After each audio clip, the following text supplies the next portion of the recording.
What's the meaning of Battle Creek?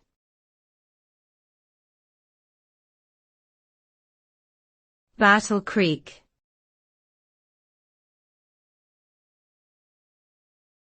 Battle Creek.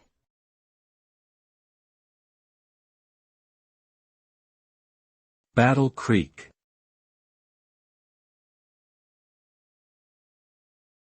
Battle Creek.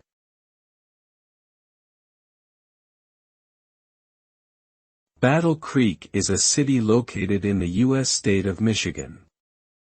The name, Battle Creek, is believed to have originated from a skirmish between a government surveying party led by Colonel John Mullet and two Potawatomi Native Americans in 1823. The land on which the altercation took place was later named Battle Creek, due to the incident. The city of Battle Creek is also known for being the birthplace of the Seventh-day Adventist Church, as well as the location of the Kellogg Company's headquarters. Today, Battle Creek is a thriving community with a rich history and diverse cultural offerings.